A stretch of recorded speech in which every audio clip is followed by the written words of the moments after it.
Alors, dans un affrontement épique entre les deux géants espagnols, et après une belle seconde période, le Real Madrid matérialise une remontée et sort du match avec la victoire. Le match a été rempli d'actions, de buts et d'émotions du début à la fin avec un score de 2-1. Découvrez comment ces deux équipes ont tout donné sur le terrain. Le match démarre à Barcelone, sous un soleil radieux, avec les deux équipes prêtes à en découdre. Dès la 3e minute, un tacle de Daniel Carvajal du Real Madrid sur Joao Félix de Barcelone attire l'attention de l'arbitre, qui siffle un coup franc. À la 6e minute, Ilkay Gundogan de Barcelone ouvre le score avec un superbe tir du pied droit, prenant le Real Madrid par surprise. Le Camp Nou est en ébullition. Le Real Madrid réagit immédiatement, et à la 68e minute, Jude Bellingham égalise avec une frappe précise du pied droit. Le match est à égalité 1-1. Les deux équipes se disputent la possession du ballon, mais le jeu reste équilibré, avec des moments d'attaque de part et d'autre. Le match atteint la mi-temps avec un score de 1-1, laissant les fans en haleine. La deuxième mi-temps commence avec un Real Madrid déterminé à prendre l'avantage, mais Marc-André ter Stegen de Barcelone est à son meilleur niveau, arrêtant plusieurs tirs dangereux. À la 92e minute, Jude Bellingham surgit dans son dos pour placer une reprise du droit entre les jambes de ter Stegen et fait la victoire cruciale de son équipe grâce à un doublé fantastique. La possession de balle est restée équilibrée tout au long du match, avec Barcelone à 55% et le Real Madrid à 45%. Les deux équipes ont montré un jeu solide et ce match électrique entre le Real Madrid et Barcelone s'est terminé sur un score de 2-1 et restera dans les mémoires pour son intensité et son suspense.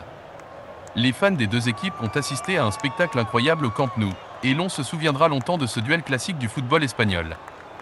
Le Clasico est-il encore un événement ? Alors que le FC Barcelone reçoit le Real Madrid ce samedi, 16h15, pour un duel au sommet du championnat espagnol, le Clasico semble souffrir d'un déclassement depuis plusieurs saisons auprès des fans du ballon rond.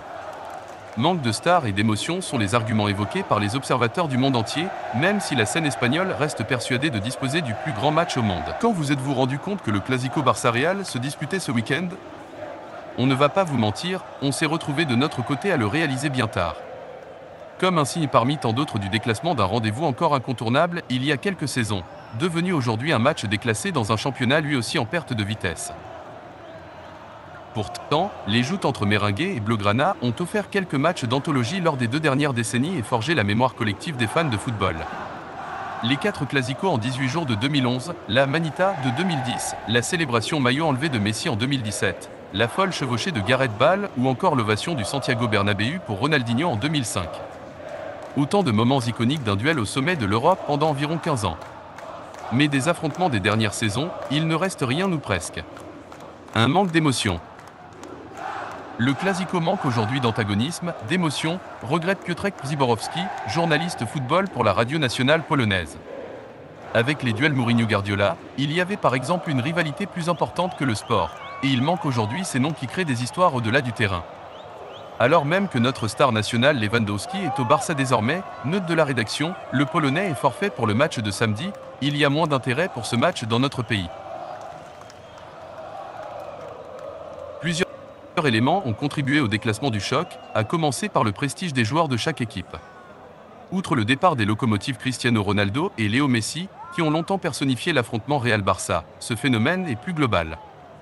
Il y a 10 ans, le top 10 du Ballon d'Or était composé de 5 joueurs des 2 clubs espagnols, Ronaldo, Messi, Neymar, Iniesta, Bale. Cette année, il n'y aura probablement qu'un seul nom, Vinicius, voire 2, dans ce même top 10. Même si les 2 effectifs restent talentueux, ils n'ont plus l'aura des stars d'une époque dorée. Un marché international moins intéressé. Les horaires de diffusion des Clásicos ont également été bousculés.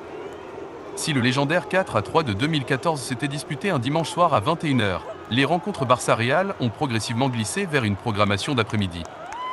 En 2017, la Liga avait même programmé le duel à 13h, pour séduire un marché asiatique ciblé, censé attirer de nouveaux supporters et concurrencer la Premier League. Mais lorsque même ce marché-là ne répond plus présent. C'est un problème générationnel qui touche les spectateurs chinois, raconte Zhang Ji, journaliste pour le média China Daily. Quand Messi et Ronaldo jouaient, il y avait évidemment cette sensation d'un enjeu supplémentaire, reproduit avec la BBC contre la MSN, qui créait des duels très attractifs.